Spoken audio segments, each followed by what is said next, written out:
Oke,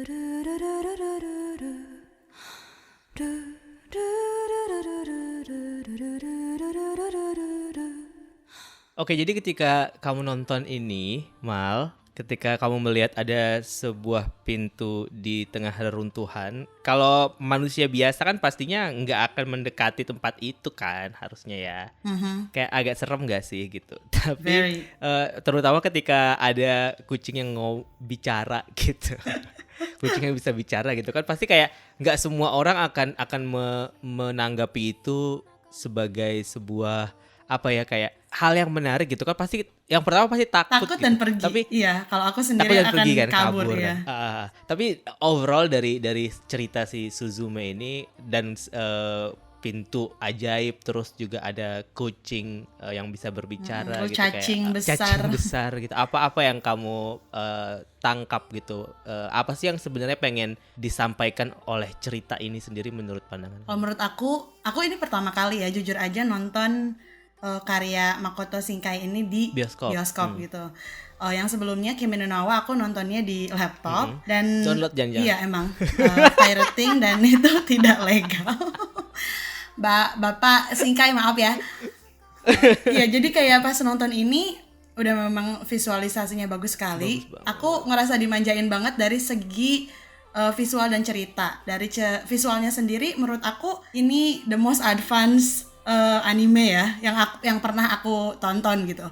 Karena aku sebenarnya nggak begitu advance juga pengalamannya dalam menonton anime segala macam. Jadi ini salah satu yang menurut aku wow. Pertama aja opening scene sama apa itu bagus banget. Aku suka banget. Background score, musik, semuanya tuh udah manjain banget. Itu dari sisi teknikal doang ya kak. Itu dari segi cerita, menurut aku Bapak Shinkai bener-bener berhasil kayak memanifestasikan banyak hal di sini. Kayak hal-hal yang bentuknya simbolisme yang menurut aku bisa dianalogikan ke sesuatu yang lebih kompleks gitu, kayak si kucing lah atau si pintu lah atau lokasi atau karakter lah, itu tuh menurut aku lebih kaya dan lebih dalam dari yang aku kira tadinya sebelum nonton film ini gitu. Dan semakin bergulirnya waktu tuh kayak semakin banyak kompleksitas atau detail yang bikin aku makin terpukau gitu. Dan itu nambah the charm to this movie. So aku seneng aja gitu. It's bigger and for me more meaningful than I thought it would be. Karena memang dari awal juga aku nggak cari-cari tahu atau nggak nonton promosinya atau trailernya tentang ini. I just see like people really recommended this to me, and then including you ya kan. Jadi kayak okay, I'll just go for it. Terus sebelumnya juga pernah nonton karyanya bapak ini dan menurut aku bagus. So dengan modal itu aku nonton dan wow, aku dapat lebih gitu. Itu sih yang aku suka. Like when you don't know anything, you don't expect anything, and you got like a lot from it. Itu kan kayak menang lotre ya. Tapi bukan berarti ini film juga tanpa flaw, tanpa hal-hal yang wah ini kalau disajikan kayak gini atau lebih begini ini akan lebih bagus gitu. Ada, which we will talk about that one later. Tapi ya overall aku impressed sih. I'm happy about it. So how about you? Menurut Karon gimana? Sama aku juga, ini pertama kalinya nonton filmnya Makoto Shinkai di bioskop. Tapi sebenarnya si Suzume ini sendiri ketika promo awal dia akan ditayang dibikin filmnya itu tuh kayak aku udah cukup ngikutin gitu, karena sempat ngikutin si Kimi no Na wa sama Weathering with You. Terus juga ketika ini muncul kan berarti hype-nya udah makin berasa tuh gitu. Cuman awalnya itu nggak terpikir kalau ternyata ceritanya itu akan sedip itu gitu. Maksudnya Kimi no Na wa sama yang satu lagi Weathering with You juga sebenarnya lumayan deep ya. Deep sih gitu. Iya, deep sih.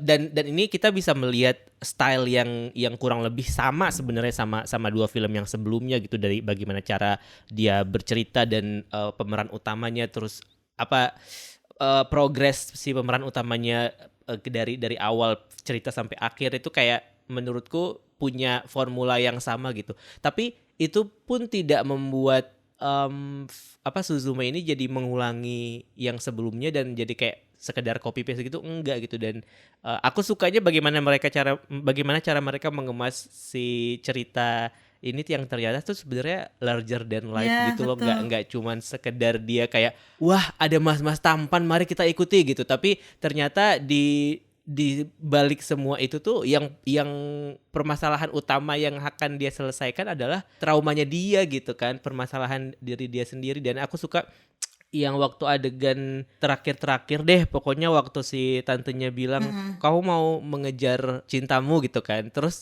ternyata ketika dia melakukan itu gitu, yang dia temukan di balik pintu itu justru tidak langsung si Sota gitu, tapi masa lalunya dia gitu kan, yang kayak dirinya dia sendiri. Terus di situ aku baru sadar kayak wow, oke, dia ketika dibilang dia mau mengejar cintanya, ternyata itu tuh diri dia sendiri gitu yang ingin dia selesaikan gitu. Dan itu sih menurut aku sesuatu yang kayak kita nggak bakalan dapet efeknya sedip itu kalau ini dibuat. Aku tadi pikir kalau ini dibuat jadi live action, ini tuh impactnya nggak bakal segede gitu kayak cerita ini works karena ini anime gitu. Menurut aku betul sama, ini animasi, dan ketika ini dibuat sebagai sebuah live action tuh jadinya kayak nggak bakalan ada batasan-batasan betul gitu. bakal ada batasan-batasan yang memang sekarang CGI sudah mulai sangat canggih ya, tapi banget. Betul, tapi akan ada suatu limitasi yang nggak bisa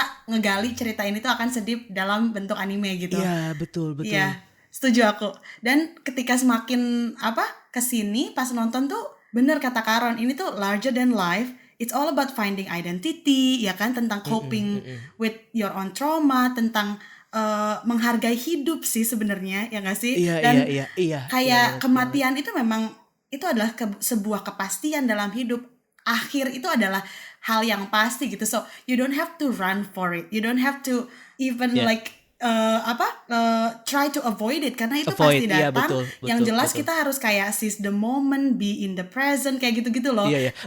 Pada akhirnya emang kayak memang sih itu tuh sesuatu yang secara konsep tuh gampang buat dibicarakan gitu ya. Kayak maksudnya kayak semua orang pasti akan punya pemikiran yang sama at some point, bahwa kayak ngapain sih kita harus memikirkan bagaimana ini semua berakhir, kenapa kita nggak menjalaninya aja yang sekarang. Cuman melakukannya itu yang sebenarnya susah gitu, dan perlu ada orang-orang yang support dalam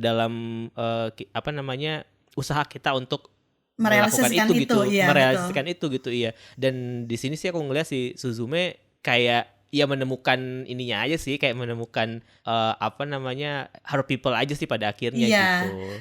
Dalam waktu yang sama dia juga menemukan closure dia terhadap apa sih sebenarnya yang selama ini dia yang kosong dalam hatinya tuh. Ya kan, yaitu ketika nemu pintu di akhirnya itu.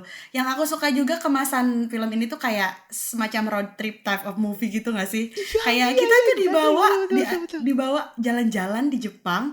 Yang aku baca kalau di artikel-artikel tuh ini tuh mereka Bapak Shinkai itu bener-bener ngebuatnya sama seakurat mungkin sama lokasi asli. Iya, termasuk kejadian gempa itu kan karena memang di Jepang ini ya salah satu nggak annual juga, tapi memang sering terjadi gitu. Maka trauma ya kan, trauma sebagai korban korban gempa, korban kehilangan orang yang dicintai. Bahkan aku baca ada orang yang post review lalu di kolom komentarnya bilang bahwa dia yang di tahun 2011 itu gempa yang besar itu, yang dimana di cerita ini tuh memakan korban banyak, dan salah satunya Mama Suzume kan.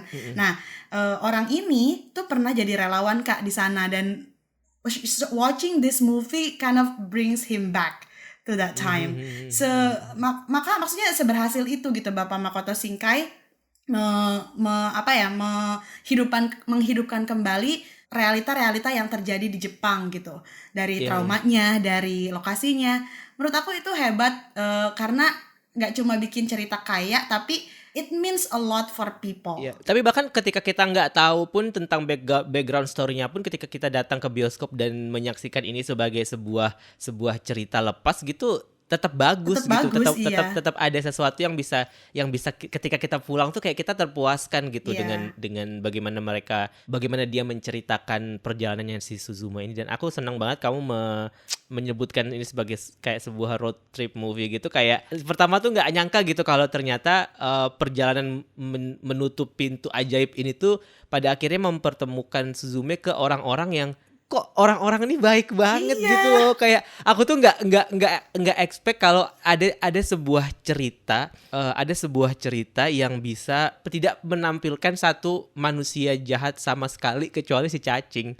Udah itu aja. Betul. yang aku agak shock gitu karena kayak biasanya selalu ada foul play dari seseorang ada. Gitu kan dari iya gitu kan, maksudnya kayak manusia kan nggak semuanya pada kenyataannya manusia kan nggak semuanya baik gitu ya, maksudnya pasti akan ada hal-hal yang bersinggungan dengan si pemeran utama yang membuat dia jadi kayak ya goyah lah atau apa gitu dari manusia lain gitu. Bener-bener. Tapi sepanjang cerita ini mereka menampilkan side karakter yang semuanya itu suportif gitu dan apa ya kayak ya mungkin yang ingin dia tunjukkan tuh ya mungkin adalah comfort itu kali ya, karena cerita ini udah sangat bisa memunculkan trauma dari gempa-gempa atau apa dari kejadian tsunami dan segala macam itu. Jadi mereka ingin ketika orang nonton instead of kayak teralihkan dengan apa orang-orang yang jahat gitu, kita kasih aja deh semua orang-orang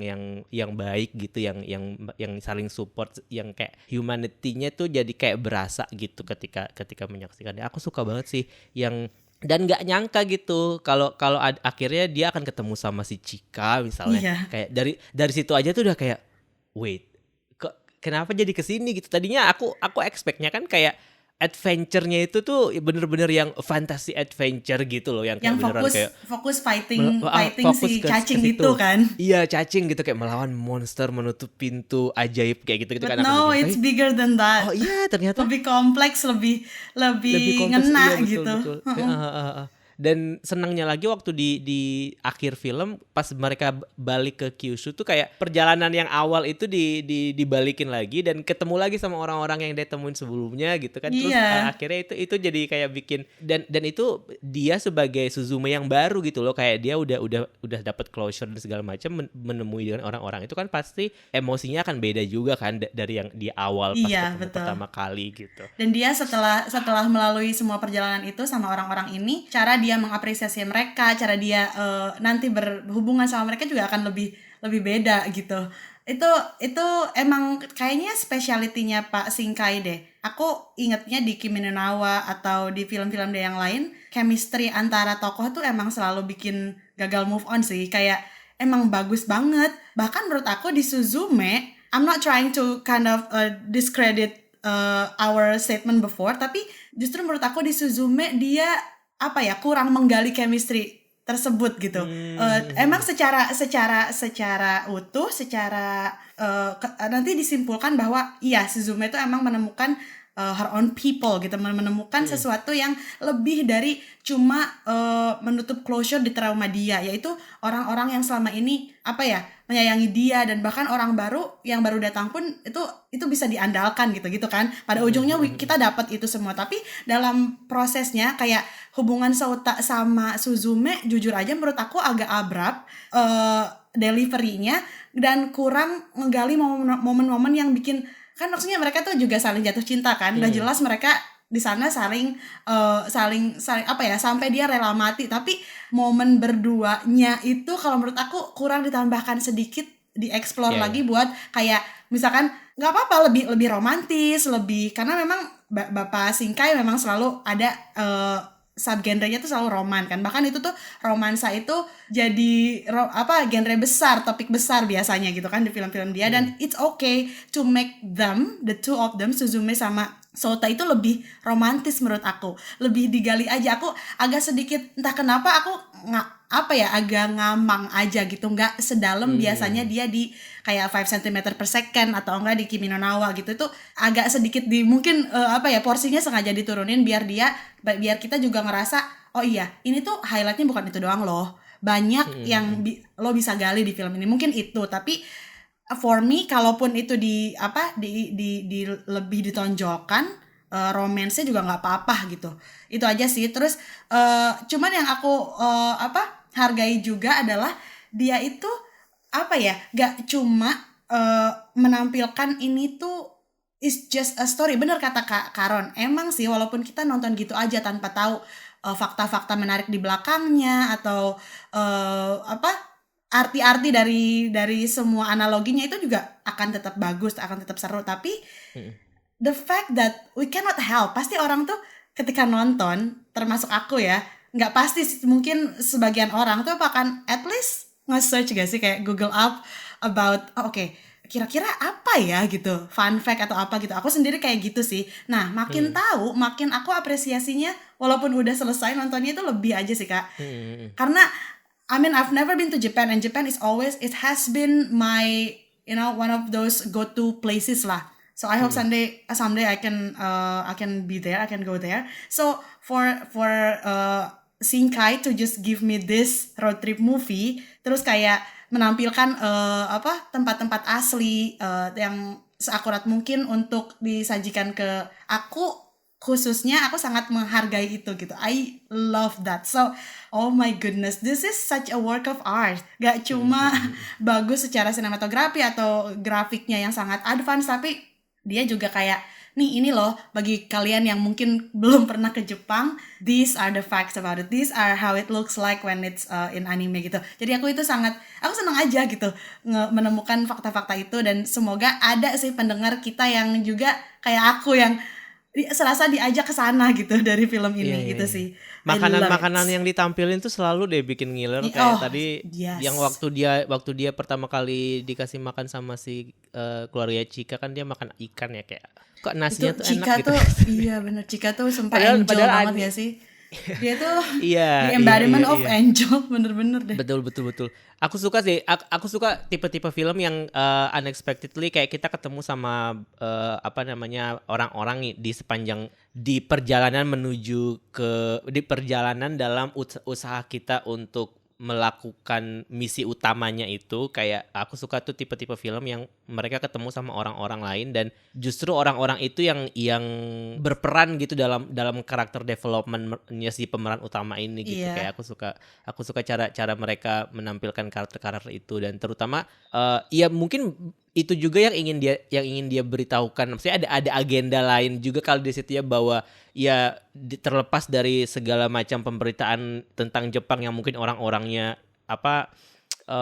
udah terlalu modern kah atau apa segala macam, tapi humanity itu tetap ada gitu di situ gitu loh. Kayak bahkan di Tokyo pun ketika kan kadang-kadang kalau di kota besar kan pasti di mana-mana kayaknya kota besar orang-orang lebih agak individualis gitu kan, tapi mereka menggambarkan Tokyo sebagai a friendly place. Iya, friendly banget gitu, yang kayak masih ada orang yang kayak si temennya Sota itu gitu, yang mobilnya bekas, tapi ya masih ada orang baik lah di manapun dalam perjalanan cerita gitu. Dan itu sih yang aku bisa nikmati dari sini, dan bukan cukup sih, kayak sangat enjoyable, dan it's a feel good movie sih menurut aku, kayak movie. Walaupun but I teared up a little bit. Berangkat dari trauma gitu, maksudnya kayak it's still a feel good movie. Iya, betul. Walaupun core besarnya tuh heavy ya sebenarnya, highlight besarnya itu trauma gitu, tapi benar-benar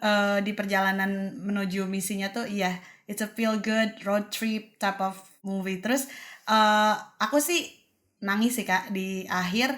I really teared up ketika itu ternyata si pintu ajaib itu nggak langsung ngirim si Suzume ke Sauta. Kunci besarnya dia tuh datang ke sumber kekosongan hatinya yang selama ini dia kayak pengen hindari. Like she knew it all along that the mommy was taken by the earthquake gitu. Orang mamanya tuh meninggal gitu. Tapi dia selalu di bayangannya tuh, do you see my mommy? Halo uncle, do you see my mommy? Selalu mencari gitu. Karena dia nggak mau nerima itu ya kan, as one would gitu. Ketika kita traumatik terhadap sesuatu, pastilah sebisa mungkin nggak mau mendekati sesuatu yang bisa nge-trigger kita untuk ingat ke sana gitu. Nah, that's what Suzume exactly doing. Tapi kayak makin dia menjauh dari source-nya itu, justru makin kayak dia I'm not done with my life. There is something unfinished about it. Ada sesuatu yang kayak belum terselesaikan, yang emang dia tuh harus tutup dulu gitu. Nah, di pintu itulah kuncinya. Aku senang banget dan tantenya juga kan sangat overprotective kan terhadap Suzume.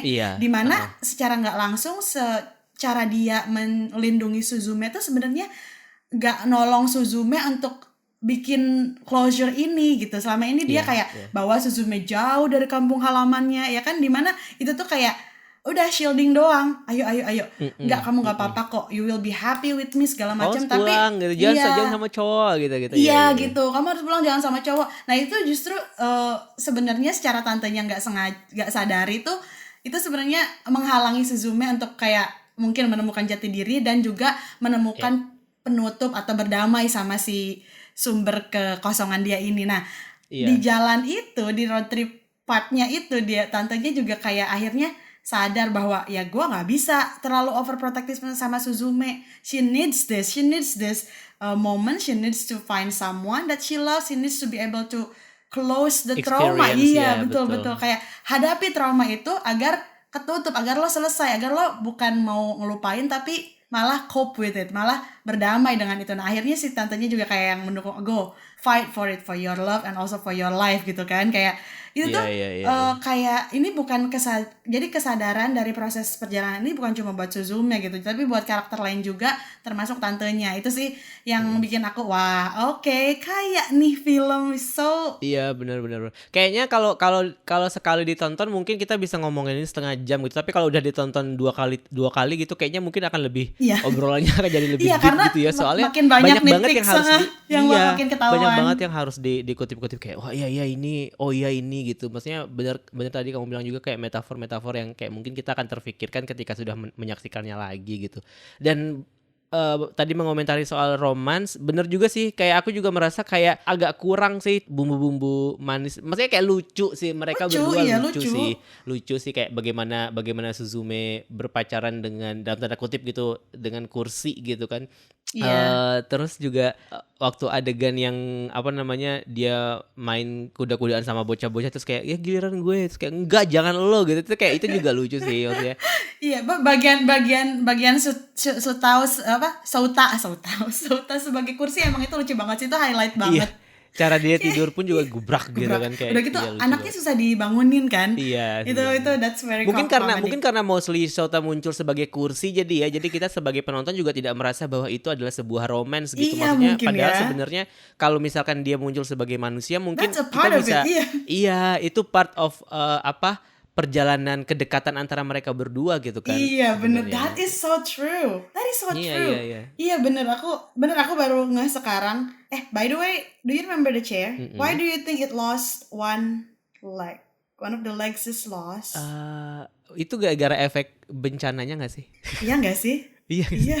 Itu kan dikasih. Tapi apakah kamu punya teori yang berbeda? Apa nggak kamu punya teori yang berbeda? Enggak, that's exactly it. Jadi kalau menurut aku kan mamanya tuh tidak secara gamblang diceritain meninggal karena bencana kan. Tapi highlight dia, maksudnya kejadian-kejadian di masa sekarangnya Suzume itu, misinya dia tuh yaitu untuk menghadang to prevent the earthquake from happening kan.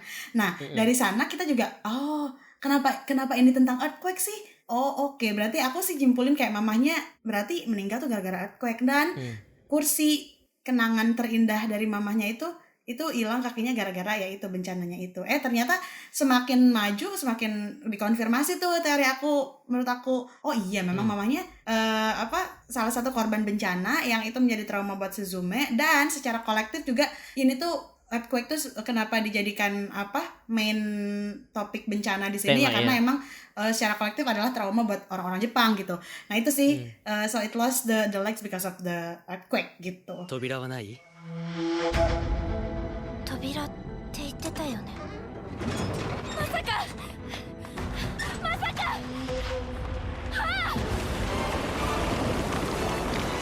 君はなぜ？閉じなきゃいけないでしょ。ここ。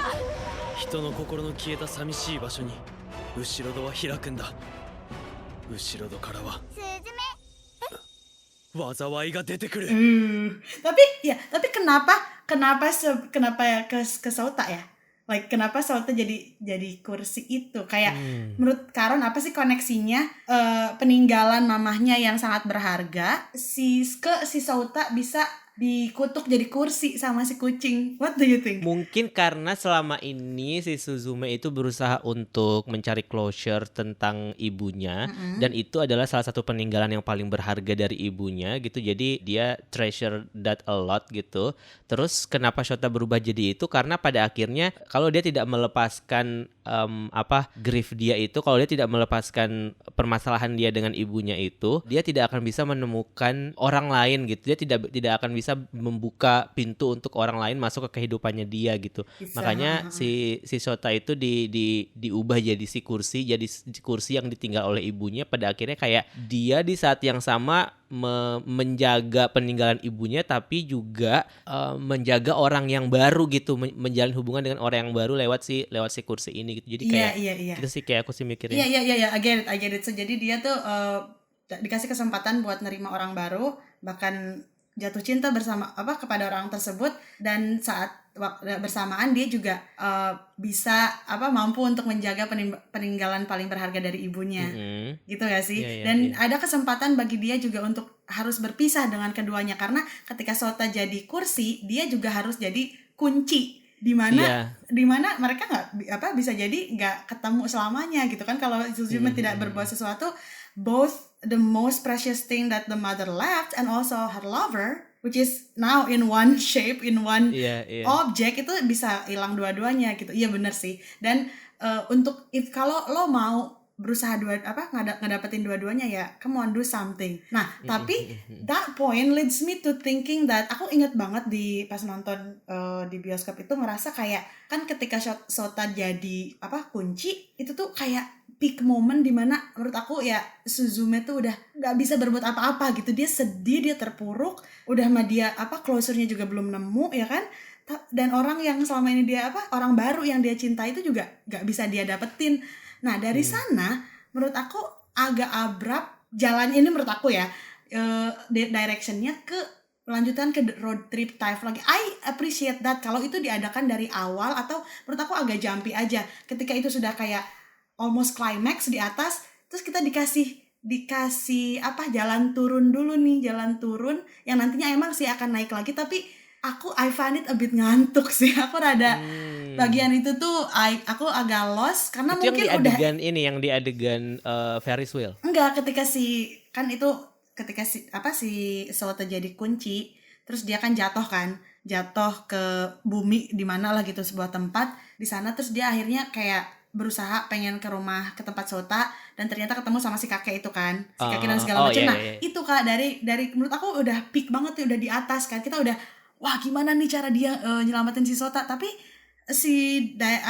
direction of the movie just get slower. Dari sana tuh bukan cepet-cepet mencari resolusi, tapi malah melambat aja di sana, dan itu proses itu sedikit aku bikin ngantuk, walaupun yes itu sweet, dan itu dimana dia juga kayak itu mereka momen-momen itu tuh nge-explore hubungan antara tantenya, dia sama tantenya yang kurang ideal mungkin ya seharusnya, tapi menurut aku itu terlalu slow dan terlalu punya agenda sendiri aja gitu. I don't know, it's just what do you think about that changes? Karena menurutku agak abrupt aja ketika setelah itu hap ke atas, semua orang tuh kayak I was sitting like at the edge of the seat and I was like okay, what will happen? Bentar, bisa santai ternyata. And I move back terus malah nyender, itu salahnya sih. Aku malah nyender dan okay, in this part is like slow. Kok lama ya? Kok agak kelamaan? Sumpah aku agak ketiduran for like few minutes. Baru kembali lagi kan kayak pas mau dia di reruntuhan sama baca diary itu. Nah itu di sana aku langsung okay, I got the hook again gitu sih. What do you think? Kalau aku sih mungkin ngelihatnya karena dia dari awal tuh emang udah dia nggak bertele-tele ya menceritakan kejadiannya, menceritakan konflik utamanya gitu, menuju ke pertemuan dia sama Sota dan pintu itu. Jadi aku merasa dari awal tuh emang udah cukup cepat gitu temponya gitu. Cuman tetap ada adegan-adegan slownya ketika mereka ya dia ketemu sama Chika, dia ketemu sama dia pindah ke Kobe dan segala macam gitu. Menurutku menurutku itu udah ada part-part yang emang agak slow gitu menuju ke kejadian yang berikutnya. Iya, gitu. memang kamu pun ngerasa mungkin, itu agak menarik kita kembali ke belakang gitu, kayak terlalu slow dan terlalu banyak. Kalau dilihat dari awal mungkin flow-nya memang sebenarnya sudah seperti itu gitu, tapi mungkin ada momen di mana yang kayak kamu ngerasa harusnya ini langsung aja nih gitu, harusnya bisa terima, jedor aja gitu langsung gitu. Cuman kalau dia nggak turun lagi, kita nggak bisa masuk ke bagian si tantenya kan jadinya. Nah, iya itu. Nggak bisa masuk. Itu emang PR sih, kayak aku merasa itu perlu bagian si tante dan that part itu perlu, itu sangat perlu. Tapi mungkin salah satu karakter development yang penting juga buat si Suzume soalnya. Betul, aku juga setuju. Tapi kayak mungkin ada suatu cara yang bikin itu lebih efektif aja, nggak ngerasa it's a bit too long for me. For real, itu aja sih. That's the only complaint sama iya. Karena the fact that Sota is like mostly in a form of chair. Iya. Dia tuh kurang kayak banyak romance yang ditonjolkan. Not that I want a romance movie. Ini tuh udah oke banget. Ini komposisinya udah sangat pas asli banget. Ya udah cantik lah. Tapi ya itu sih karena kebiasaannya aku nonton film karya-karya Bapak ini tuh pasti udah deh nempel terus, kayak bagus gitu pendalaman chemistry-nya gitu aja sih. Ini nggak bagus, tapi kayak dikurangin porsinya gitu for me. Ya sih, emang keren banget. Dari visual, dari segala macam, ini it's such an upgrade from all of his previous musiknya work. juga bagus banget sih, aku mendengar musiknya bagus banget. Dan ketika setiap cacing keluar itu background score-nya menurut aku keren banget sih. Menakutkan dapet, terus misterius dapet. Iya. Itu bagus banget. Iya. Yes. Ini satu film yang kayaknya memang sajiannya itu harus dilihat di bioskop sih kalau menurut aku, karena kayaknya kita nggak bakal mendapatkan efek meledak-ledak yang sama kalau misalkan nontonnya itu di layar kecil gitu ya. Betul. Dan ini dengan karena emang soundnya sebagus itu, musiknya sebagus itu, jadi ketika nonton di bioskop itu jadi kayak semuanya itu complement each other gitu, kayak visualnya bagus banget gitu, terus musiknya juga yang kayak gitu dan kayak kita akan mengapresiasi lebih aja kalau ditonton di tempat yang seharusnya di layar. Tapi ya kalaupun misalkan nanti kalian dengerin podcast ini dan juga pada akhirnya belum sempat nonton di bioskop, ya berarti tinggal nunggu di OTT aja. Dan ini salah satu worth to watch over and over again sih. Dan mungkin ketika nonton pertama dan ketika nonton kedua itu vibe-nya akan berbeda dan makin banyak hal yang bisa digali dari situ gitu. Kalau aku pikir sih kayak ini tipe movie yang semakin ditonton semakin bisa banyak hal yang dimengerti dan digali. Dimengerti dan diapresiasi pada ujungnya. Iya. Ya, karena ini tentang manusia kan. Jadi karena kalau film-film yang tentang manusia itu kan semakin ditonton semakin bisa dimengerti gitu, kayak kenapa dia react in a certain way, kenapa ini pada akhirnya mau melakukan hal itu gitu. Kayak itu yang ketika nonton pertama tuh kayak kadang-kadang kita skip gitu karena kita terlalu menikmati petualangannya mungkin gitu kan. Betul, bisa kita terlalu menikmati perjalanan ceritanya gitu. Tapi ketika ditonton terus tuh kayak detail-detail itu yang pada akhirnya bikin kita jadi wah. I am actually planning to watch it again. Aku harus nonton lagi. Aku juga kayak aku merasa kayaknya ini emang butuh ditonton lagi gitu untuk lebih kayak membuat kita jadi lebih paham bahwa ya ini tuh story-nya itu lebih besar daripada cuman sekedar dia berusaha untuk melawan cacing gitu. Betul. Dan mungkin the fact that I fell asleep itu banyak banget faktor yang sebenarnya bisa menyebabkan itu gitu. Bukan berarti filmnya ada part yang boring atau enggak.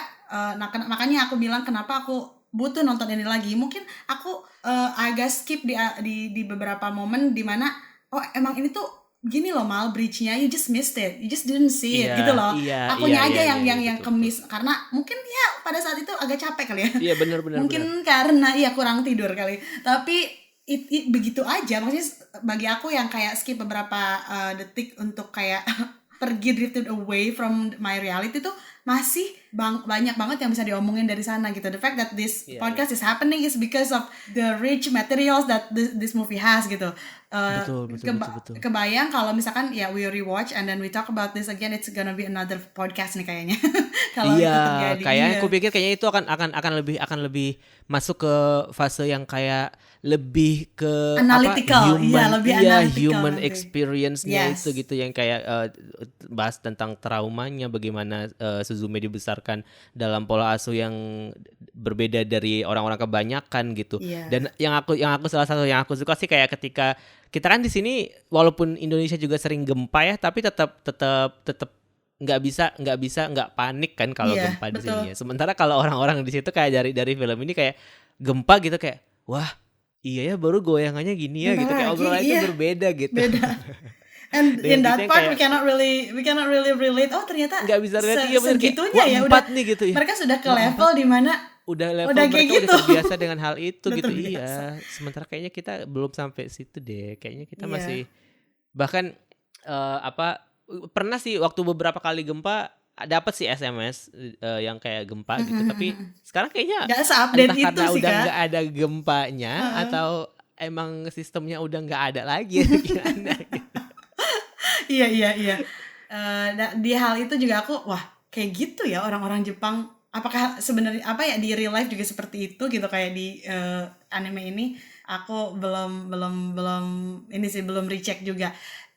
Kembali lagi ke kayak topik film ini yang memang bisa dibahas dari berbagai field gak sih menurut Karon? Kayak mungkin orang yang paham banget tentang psikologi bisa kayak highlight psikologinya, kayak perjalanan si Suzume mencari sumber dari bencana dalam hatinya sebenarnya mah, as opposed to bencana yang ada di luar gitu. Mungkin dari orang yang ngerti tentang gempa mungkin malah dari sananya, atau orang yang mengerti tentang apalah gitu, analogi kecil seperti white cats itu apa, atau kenapa si makhluk itu punya warna ini, mungkin itu dia, ini adalah jenis film yang sekaya itu sehingga membuka pintu banyak buat orang-orang tuh berdiskusi gitu dalam sisi atau sudut pandang yang berbeda gitu. Kalau kita mungkin di sini masih surface, masih general ya, kayak semuanya serba dicomot-comot, tapi masih kayak dalam tahap atasnya doang gitu, kayak gitu sih, keren sih. Oh ngerasa nggak sih waktu adegan terakhir yang yang si cacingnya keluar semua itu kayak Stranger Things? Oh iya, dari sama iya bener, ini banyak sih ngingetin tentang Stranger Things. Selain kayak background score-nya juga ketika Stranger Things setiap ada kayak oke, ini tanda-tanda makhluk aneh keluar nih, kayak lumayan survive gak sih? Iya. Seremnya kayak gitu kayak bener. wow tapi alert. It still works sih kayak menurut aku. It's worth your while. Kalau misalkan kita analogikan ke angka, what is your score though? Like from the scale 1 to 10 Kak? Dalam skala 1 to 10, ya. I think I will give it this movie an 8, I guess. Oh, okay. Mine is 8.5. 8.5, okay. Yeah.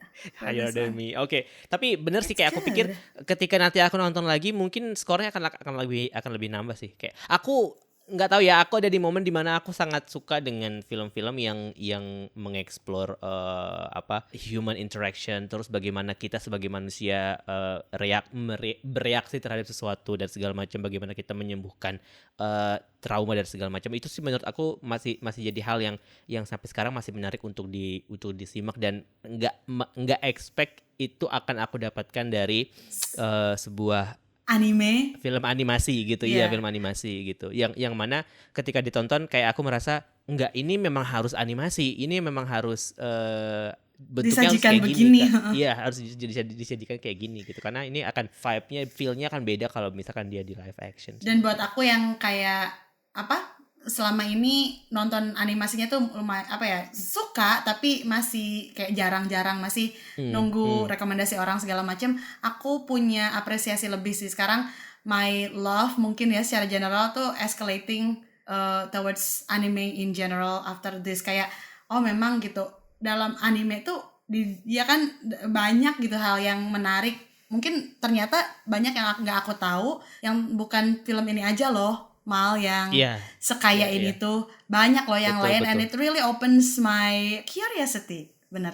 Iya. Terhadap yang lain. Jadi tolong rekomendasiin, kalau teman-teman punya rekomendasi yang kuat, I'll check it out. We'll check it out.